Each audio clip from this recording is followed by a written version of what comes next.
అందరికీ నమస్కారం. BBR TV ఛానల్కి స్వాగతం. అనకాపల్లి గత 3-4 రోజులుగా అట్టుడికిపోతుంది. విషయం అందరికీ కూడా తెలిసిన విషయమే. అనకాపల్లి మండలంలో తగరంపూడి గ్రామంలో గత 4 రోజుల నుంచి విగ్రహం ఏదైతే మాజీ మంత్రివర్యులు స్వర్గీయ గుడివాడ గురునాథరావు విగ్రహానికి సంబంధించి తగరంపూడి గ్రామంలో విగ్రహాన్ని గుర్తు తెలియని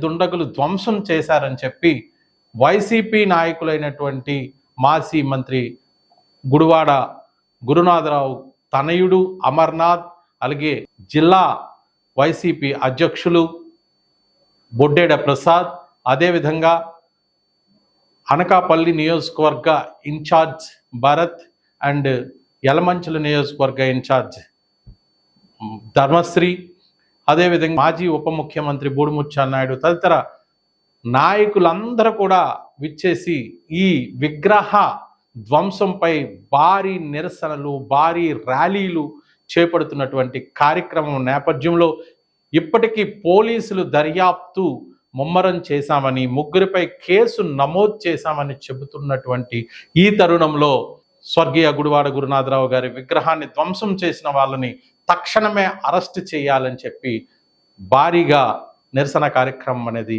చేశారు. ఇక అక్కడ మనం గమనిస్తే ఈ విగ్రహాన్ని ఎవరు ధ్వంసం చేశారు, ఎవరికి అవసరం ఉంది, ఈ విషయాన్ని మనం ఒక్కసారి గమనిస్తే వైసీపీలో స్వర్గీయ మాజీ మంత్రి గుడివాడ గురునాథరావు గతంలో ఎంపీగా చేసినప్పుడు కానీ అందరికీ కులాలకు అతీతంగా, పార్టీలకు అతీతంగా అతన్ని అభిమానించే అభిమానులు చాలామంది ఉన్నారు. ఆయన విగ్రహాన్ని ధ్వంసం చేసేంతటి మూర్ఖులైతే ఉండరు అనేది మనం తెలుసుకోవలసినటువంటి విషయం.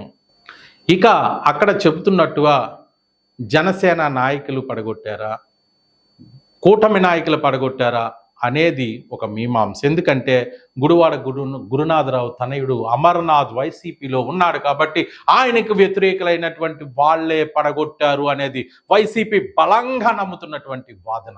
కానీ అక్కడ అనకాపల్లి నియోజకవర్గ ఎమ్మెల్యేగా ఉన్నటువంటి కొనతాల రామకృష్ణ ఇటువంటి కుట్రలు, కుతంత్రాలు, ఇలా విగ్రహాల ధ్వంసం చేసేటువంటి కార్యక్రమాలను ప్రోత్సహించరు అనేది ఒక బలమైన నమ్మకంగా ప్రజల్లోనుంది.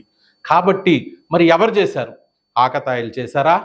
లేదా ఈ మధ్య కాలంలో ప్రతి గ్రామంలో గంజాయి బ్యాచ్ చాలా ఎక్కువ అయిపోతుంది, గంజాయి ముమ్మరంగా దొరుకుతుంది, తాగుబోతులు ఎక్కువైపోతున్నారు, ఈ గంజాయి తాగి ఇటువంటి పనులు చేశారా అనేది పోలీసుల మధ్యలో ఉన్నటువంటి మాట. అయితే ఇక్కడ ఆల్రెడీ పోలీసులు 3 వ్యక్తుల మీద కేసు నమోదు చేశామని కూడా చెప్తున్నారు. ఇది చిలికి గాలివానలా పెద్ద తుఫానులా మారక ముందే దీనికి ఫుల్ స్టాప్ పెట్టవలసిన అవసరం ఎంతైనా సరే పోలీసుల మీద ఉంది.